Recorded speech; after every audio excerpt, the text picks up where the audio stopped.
Assalamualaikum, salam sejahtera. Kita jumpa lagi dalam video kali ini bagi tajuk linear programming. Okey, untuk makluman, tajuk linear programming ni adalah salah satu tajuk yang akan masuk dalam penilaian alternatif bagi kod kursus DBM 30033. Okey, kita tengok soalan sesi Jun 2019. Soalan A, dia minta kita write the inequality for the following statements. So kalau soalan dia minta kita write inequality untuk sesuatu statement, apa yang penting awak kena faham setiap keyword yang dia bagi. Contoh dia bagi at least, maksud dia sekurang-kurangnya. So dia punya simbol dia macam mana, awak kena tahu yang macam tu lah. Okay, ataupun dia bagi at most. So at most maksudnya paling besar, jadi simbol dia less than or equal. Okay, keyword dia tu yang awak kena faham lah. Okay, yang pertama, the volume of ink production is at least 1000 liters. So dia dah bagi volume V, and then keyword dia dekat sini at least. So kena faham lah, at least maksudnya sekurang-kurangnya. Jadi bila sekurang-kurangnya dia mesti lebih besar atau sama. Paling kecil nilai dia 1000. Okey, so dia bagi 1000 liter, so kita just tulis nombor sahajalah. Jadi ni dia punya jawapan, V greater than or equals to 1000. Okey, soalan B, dia bagi the total number of students. So number saya guna notation N. Okey, so the total number of students registered for volleyball club is not less. So keyword dekat sini not less than 24 people. Okay, not less maksudnya tak boleh kurang. Okay, tapi dia boleh sama. So not less than maksudnya greater than or equal than 24 people. So kita just ambil nombor sahaja. Okay, seterusnya soalan C, the ratio of sugar to salt manufactured daily must not exceed 3:1. So dia bagi ratio sugar to salt. Okay, 3:1. So sugar dengan salt ni dua-dua S. Jadi nak senang kita buat dia punya notation dululah. So saya let X equals to sugar, and then Y equals to salt. So kalau nak guna huruf lain pun boleh, ni just notation sahaja. Okay, dia bagi ratio. So ratio, instead of awak tulis dalam bentuk 3:1, awak boleh tulis dalam bentuk fraction. So dia bagi ratio of sugar to salt, kita tulis X over Y. And then keyword dekat sini must not exceed, maksudnya dia tak boleh lebih. Okay, dia mesti kurang dan sama. So dia tak boleh lebih, tapi dia masih boleh sama dengan nilai yang dia bagi. And then dia bagi 3:1, kita boleh convert dia dalam bentuk fraction, 3/1. Okay, so awak boleh tulis jawapan dalam bentuk macam ni. Okay, tinggal je dalam bentuk pecahan macam ni boleh, ataupun kita boleh buat darab silang. Okay, 1 darab X dapat X, and then less than or equal Y darab 3, kita dapat 3Y. So jawapan dia X less than or equals to 3Y. Bagi mana-mana jawapan pun saya terima. Okay, soalan seterusnya, Mr. Lee spent not more than 500 ringgit to buy shirts and pants. Okay, so keyword dekat sini not more than 500 ringgit. So dia cuma ada 500 ringgit untuk membeli shirts and pants. Okay, so macam soalan tadi juga, kita buat notation dululah. So X, saya let X sebagai shirts, and then Y untuk pants. Okay, and then setiap satu ni dia dah bagi tahu dah cost dia berapa. Okay, shirts and pants cost 80 ringgit and 120 ringgit respectively. So bila ada perkataan respectively, maksudnya yang datang dulu. Okay, shirts and pants, lepas tu dibagi 80 ringgit and 120 ringgit. So kita baca dia 80 ringgit ni harga untuk shirts lah, dia yang keluar dulu. Shirt and pants 80 ringgit, 120 ringgit. So 80 ringgit untuk shirts, and then RM120 untuk pants. Okay, so ini harga untuk setiap satu ni lah. Okay, shirts RM80 and then pants RM120. Okay, so Mr. Lee ada RM500 sahaja. Dia nak spend not more than RM500. So sama macam awak lah, nak shopping ada duit RM500 nak beli shirts and pants. So kita akan tambahkan yang pertama X untuk shirts, dan satu t-shirt harga dia RM80, so 80X, and then plus Y untuk pants. So harga untuk satu pants adalah RM120, so 120Y, and then not more than, tak boleh lebih daripada 500, tapi dia boleh sama.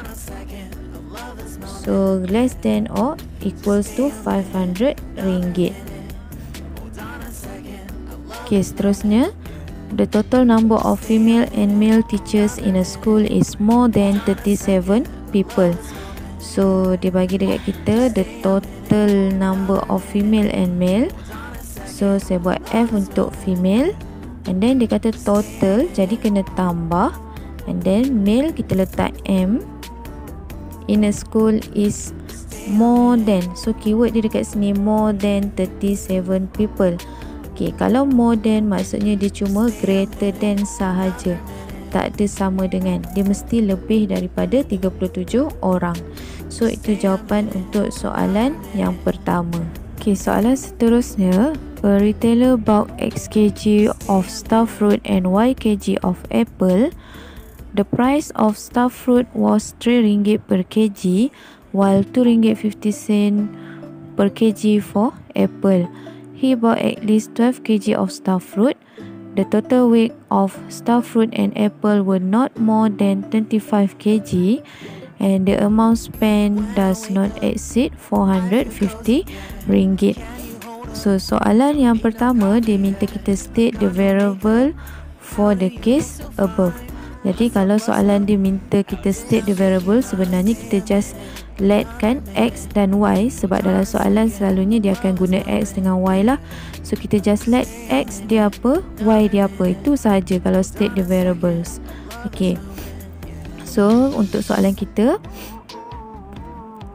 kita guna X dengan Y. So dalam soalan pun dia dah bagi dah X kg of stuffed fruit and Y kg of apple. So kita boleh terus guna untuk variables dia, X equals to X equals to stuffed fruit,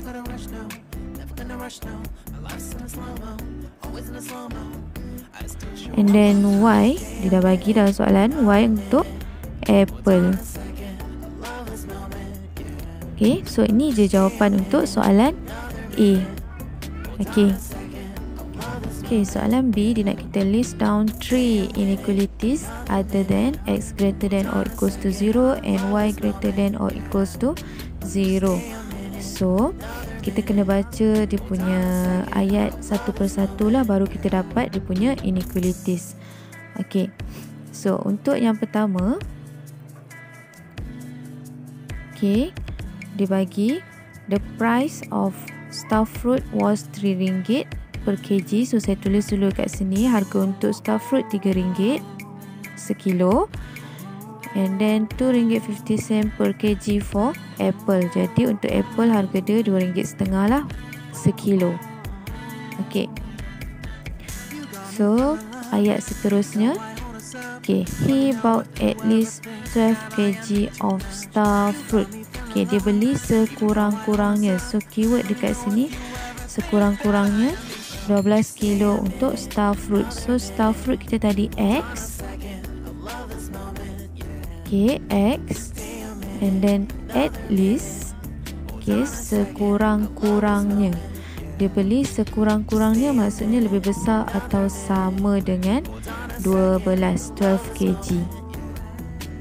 Okay, and then seterusnya the total, okay, jumlah weight of stuffed fruit and apple. So stuffed fruit tadi X, apple kita Y. Jadi dia kata the total weight untuk stuffed fruit, so X plus Y, and then were not more than. Okay, tak boleh lebih daripada 25 kg. So not more than maksudnya kurang atau sama dengan 25. Okay, ayat yang seterusnya, the amount spent does not exceed 450 ringgit. So amount kita guna harga tadilah RM3 dengan RM2.50. So keyword dia does not exceed. Okay, so RM3 tadi untuk star fruit. So kita guna 3x, and then bila dia kata the amount spent, kita guna tambah lah. Okay, so harga untuk apple tadi RM2.50. So 2.50y untuk apple. And then does not exceed maksudnya tak boleh lebih, tapi masih lagi boleh sama. So less than or equal 450 ringgit. So kita letak 450 sahajalah. Okay, so ini jawapan kita. Dia minta 3 inequalities. So kita ada 3 lah inequalities dekat sini. Okay, so jawapan dia awak boleh tulis dalam bentuk melentang macam ni, ataupun awak boleh tulis ke bawah lah. Okay, so saya tulis melentang tadi supaya senang nak nampak soalan dan jawapan sekali. Okay, so 2.50 awak boleh tulis 2.5 sahaja. Okay, so awak boleh tulis sama ada dalam bentuk melentang macam ni, ataupun dalam bentuk menegak macam ni. Okay, soalan seterusnya dibagi maximum z equals to 6x plus 7y is subject to the 3 constraints. Okay, and then dia minta kita using a scale of 1 cm to 1 unit on both axes, draw and shade the visible region which fulfill the given condition, and calculate the maximum value for the above case. Okay, so kita kena lukis graf. Jadi sebelum nak lukis graf, kita kena dapatkan dulu point lah untuk kita lukis graf kita nanti.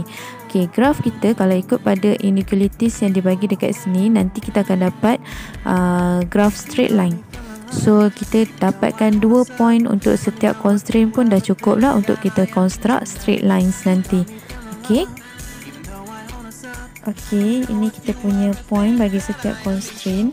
So first kali untuk dapatkan point ni, kita mesti jadikan setiap constraint tu sama dengan.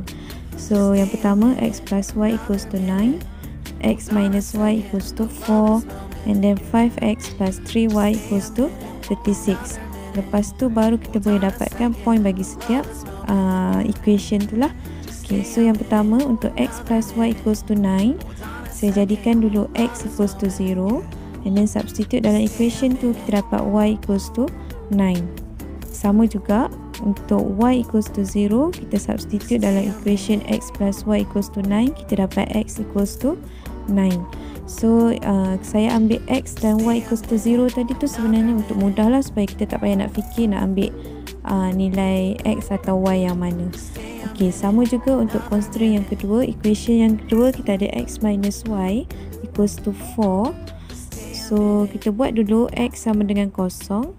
Jadi bila x sama dengan kosong, kita dapat y equals to negative 4. And then when y equals to 0, kita dapat x equals to 4. Okay, untuk equation ataupun constraint yang ketiga, sama juga, kita ambil dulu x equals to 0 and then substitute into the equation, kita akan dapat y equals to 12. Okay, when y equals to 0, kita dapat x equals to 7.2. So ini semua adalah point bagi kita punya constraint. Okay, so ini kita punya garisan ataupun graf untuk first constraint kita. So kita punya koordinat tadi yang pertama 9, 0, dan dekat sini kita ada 0, 9. Okay, and then kita connectkan kedua-dua point ni, kita akan dapat satu garisan lurus lah, dan kita labelkan dia punya constraint tadi, x plus y less than or equals to 9. Okay, yang ini garisan untuk second constraint. Kita ada 0, negative 4 dan 4, 0. So kita sambungkan point tu, kita akan dapat satu garisan lurus. So labelkanlah x minus y greater than or equals to 4. Okay, dan yang terakhir ni garisan kita yang ketiga. Okay, kita ada 0, 12 dan 7.20. So ini adalah garisan untuk 5x tambah 3y less than or equals to 36. Okay, lepas dah dapat semua ni, semua garisan ni, kita kena tengok pula dia punya lorekan dia ke mana, shaded region dia. Okay, dan kita ada lagi dua constraint. Okay, so constraint yang pertama kita ada x greater than or equals to 0. So untuk x greater than or equals to 0, constraint dia dekat sini. Maksudnya nilai x sentiasa positif. Semua nilai dia berada di positif x. Okay, ini garisan x axis. So nilai dia semua berada di positif x axis. Dan constraint yang kedua, y greater than or equals to 0. So constraint dia naik ke atas lah. Maksud dia, yang ini garisan y, straight line menegak ni, garisan y. Okay, so kalau dia kata y greater than or equals to 0, maksudnya nilai y kita semua yang positif je lah yang kita ambil. Jadi sebenarnya yang dekat bawah ni, yang negative 2, negative 4 ni, kita tak perlu ambil pun tak apa, sebab dia dah bagi constraint dia y greater than or equals to 0. Okay, so untuk garisan-garisan yang ada ni, constraint dia ni, okay, kita tengok yang pertama, kita ada x plus y less than or equals to 9. So bila less than, dia punya shaded region akan pergi ke bawah graph, under the graph. So saya just lorekkan begini, under the graph. Jadi kita tahulah ini kita punya garisan yang pertama, constraint yang pertama. So shaded region dia semua akan pergi ke bawah graph, tapi nilai dia semua di atas x axis dan di sebelah kanan y axis. So shaded region untuk yang warna purple ni, kawasan dia dekat sini je sebenarnya. Okay, segitiga ni sahaja.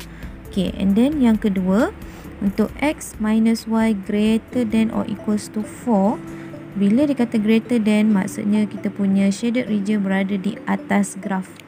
Okay, shaded region kita berada di atas graph. So dia punya shaded region, okay, garisan ni,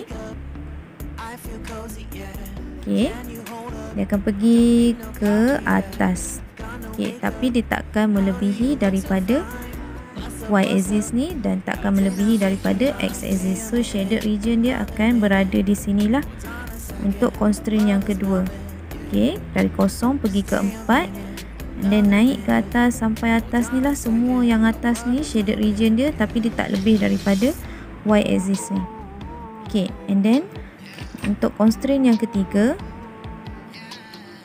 okay, kita ada 5x tambah 3y less than or equals to 36. So bila less than, dia akan jadi graf dia ke bawah jugalah, less than. Okay, so kita punya graf shaded region dia yang ini, warna hitam ni, shaded region dia akan pergi ke bawah, sama macam tadi lah. Tak boleh lebih daripada x axis, tak boleh lebih daripada y axis, sentiasa positif. So shaded region kita di sinilah untuk constraint yang ketiga, daripada 0 pergi ke 7.2, naik ke 12, turun bawah 0 balik lah. Okay, segitiga. Okay, tapi itu shaded region untuk setiap constraint, setiap satu. Okay, soalan nak kita dapatkan feasible region. So feasible region tu maksudnya kita kena tengok dekat mana region ataupun shaded region ketiga-tiga constraint kita tadi tu berada. So kalau tengok dekat sini, feasible region kita cuma berada di lingkungan yang saya lorekkan merah ni sahajalah. Okay, dan selepas itu kita perlu dapatkan point yang mencakupi ataupun point that enclose the feasible region. So ini kita punya point. Sorry ya, tak berapa jelas. So point yang pertama, point A kita ada dekat 0, 0. And then point B berada di 40. Point C 62. Point D 4.5, 4.5 dan point E kita 0, 9. So setiap point ni depends on awak punya graph. Tapi macam point A, B dan E ni dia tetaplah sama sebab dia memang tepat pada kita punya point yang tadi. Okey, dan CD ni depends lah awak punya graf. Okey, tapi selalunya untuk straight line dia punya jawapan mesti sama je, tak ada beza lah, bukan graf curve. Okey. Okey, step seterusnya kita kena dapatkan nilai Z. So cara dia kita just substitute je nilai X dan Y daripada setiap point yang kita dah dapat tadi dalam persamaan Z. Okey. So lepas dah dapat nilai Z bagi setiap point, kita tengok pula nilai Z yang mana paling maksimum, sebab dalam soalan dia nak maximum of Z. So antara kelima-lima nilai ni kita dapat tengok 63 yang paling besar lah nilai dia. Jadi kita punya maximum Z berada di point E. So jawapan akhir awak boleh tulis macam ni lah. Maximum Z equals to 63 at point E equals to 09. Okay, so itu sahaja jawapan bagi soalan yang ini. Jadi itu saja untuk video kali ini. Kita akan jumpa lagi dalam video seterusnya. Okay, terima kasih. Assalamualaikum dan salam sejahtera.